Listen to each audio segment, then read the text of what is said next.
तो सारे चोर इकट्ठे हो जाते हैं और राजा को बेईमान बनाने की कोशिश करते हैं। मैं अपनी पे आ जाऊंगा तो उनके पजामे ढीले हो जाएंगे। सागर की राजनीति में एक बार फिर सियासी बम फूटने लगे हैं। नेताओं को चोर बताया जा रहा है तो कोई कह रहा है कि अगर मैं अपनी पर आ गया तो पजामा ढीला हो जाएगा। दोस्तों नमस्कार, मैं हूं संदीप पौराणिक। सागर की सियासत में घमासान लंबे समय से चल रहा है। आरोप प्रत्यारोप का दौर जारी है। एक दूसरे पर हमले किए जा रहे हैं और अब एक बार फिर सागर की राजनीति में हमलों का दौर शुरू हो गया है।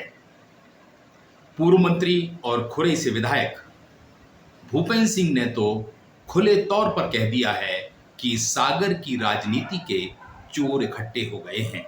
उन्होंने सीधे तौर पर तो किसी का नाम नहीं लिया, लेकिन यह कह दिया है कि नेता किसी भी दल के हों, वे सारे इकट्ठे हो जाते हैं क्योंकि चोर हैं। चाणक्य ने कहा है, चाणक्य नीति में, कि जब सब बेईमान इकट्ठे हो जाए तो आप मान के चलो कि राजा ईमानदार है।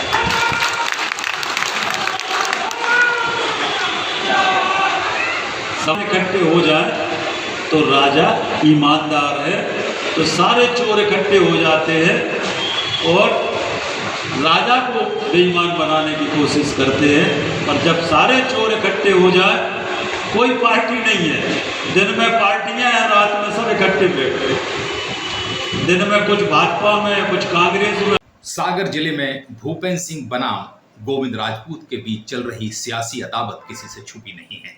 पिछले दिनों परिवहन घोटाले का मामला सामने आया तो दोनों नेताओं को अलग अलग तरीके से कटघरे में खड़ा करने की कोशिश की गई। भूपेंद्र सिंह ने इशारों में दल बदल करने वालों पर भी हमला बोला और दल बदल करने वालों में मुख्य रूप से सागर जिले के गोविंद सिंह राजपूत हैं, जो कभी कांग्रेस में हुआ करते थे और वर्तमान में मोहन यादव सरकार में मंत्री हैं। भूपेंद्र सिंह तो यहां तक कहते हैं कि तंत्र मंत्र करने में भी ये नेता पीछे नहीं है। भाजपा और कांग्रेस वालों से मतलब कुछ जो कांग्रेसी भाजपाई है या जो कांग्रेसी है, तो वो सब रात में बैठते, सबको मालूम है। और वो पूरे समय भूपेंद्र भैया के खिलाफ षड्यंत्र करते हैं। एक ही काम है, खुरई का विकास कैसे रोका जाए, इसके लिए षड्यंत्र होते हैं। तो लाक्षागृह बनाए जाते हैं, पूजा पाठ कराए जाते हैं, तंत्र क्रियाएँ कराई जाती हैं। एक तरफ जहां भाजपा विधायक भूपेंद्र सिंह ने खुले तौर पर अपनी ही पार्टी और कांग्रेस के लोगों पर आरोप लगाए, हमले बोले, तो वहीं दूसरी ओर देवरी से भाजपा विधायक ब्रज बिहारी पटेरिया भी पीछे नहीं हैं।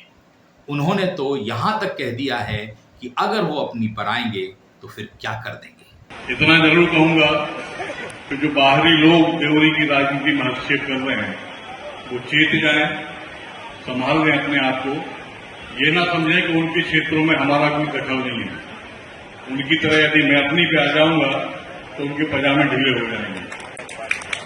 सागर में एक बार फिर सियासी घमासान तेज होने के आसार नजर आने लगे हैं। दो विधायक, दोनों ही भाजपा के, उन्होंने इशारों में कई नेताओं पर हमले बोले हैं।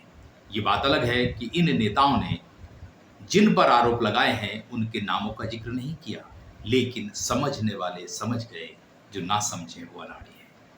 इशारा दोनों नेताओं ने कहा है और किया है कि आखिर वे कौन लोग हैं जो उनके खिलाफ साजिश रच रहे हैं। कोई चोर है तो कोई कह रहा है कि पजामा ढीला कर दूंगा। वाकई में हमें इंतजार रहेगा चोरों की फहरिस्त कब सामने आएगी और किन का पजामा ढीला होगा। दोस्तों आज के लिए इतना ही। नमस्कार।